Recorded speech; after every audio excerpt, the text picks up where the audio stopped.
प्रातःकाल दैनिक कार्यों से निवृत्त होकर गौतम बुद्ध के सभी शिष्य एकत्र हो गए। गौतम बुद्ध ने संदेश देना आरंभ किया। आज मैं तुम्हें ऐसे व्यक्ति की कथा सुनाता हूँ जिसके पास सब कुछ होते हुए भी वह दुखी था। गौतम बुद्ध ने कहना आरंभ किया, किसी नगर में एक सेठ रहता था। उसके पास लाखों की संपत्ति थी, बहुत बड़ी हवेली थी, नौकर चाकर थे, फिर भी सेठ के मन को शांति नहीं थी। एक दिन किसी ने उसे बताया कि यहाँ पास के ही एक नगर में एक साधु रहता है। वह लोगों को ऐसी सिद्धि प्राप्त करा देता है कि उसे मनचाही वस्तु मिल जाती है। सेठ उस साधु के पास गया और उसे प्रणाम करके निवेदन किया, महाराज मेरे पास धन की कमी नहीं है, पर फिर भी मेरा मन बहुत अशांत रहता है। आप कुछ ऐसा उपाय बता दीजिए कि मेरी अशांति दूर हो जाए। सेठ ने सोचा कि साधु बाबा उसे कोई ताबीज दे देंगे या और कुछ कर देंगे जिससे उसकी इच्छा पूरी हो जाएगी और उसका मन हमेशा के लिए शांत हो जाएगा।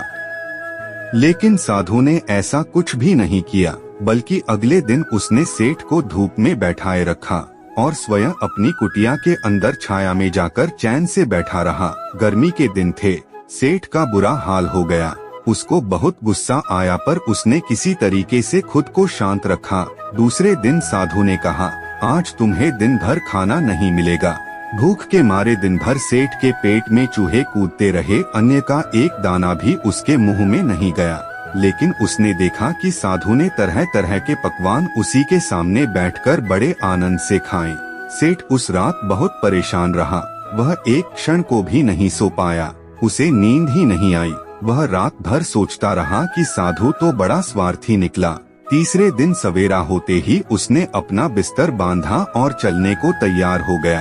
तभी साधु बाबा उसके सामने आकर खड़े हो गए और बोले, सेठ क्या हुआ? सेठ ने कहा, मैं यहाँ बड़ी आशा लेकर आपके पास आया था, लेकिन मुझे यहाँ कुछ भी नहीं मिला। उल्टे मुझे ऐसी मुसीबतें उठानी पड़ी जो मैंने अपने जीवन में कभी नहीं उठाई, इसलिए मैं जा रहा हूँ।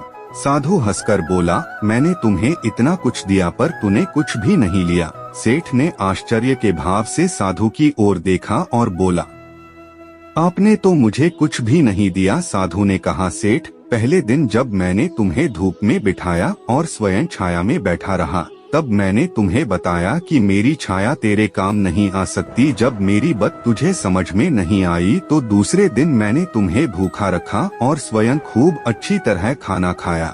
उससे मैंने समझाया कि मेरे खा लेने से तेरा पेट नहीं भर सकता।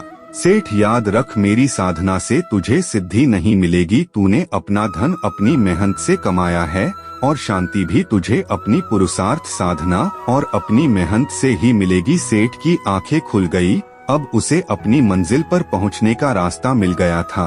साधु के प्रति आभार व्यक्त करता हुआ वह अपने घर लौट आया।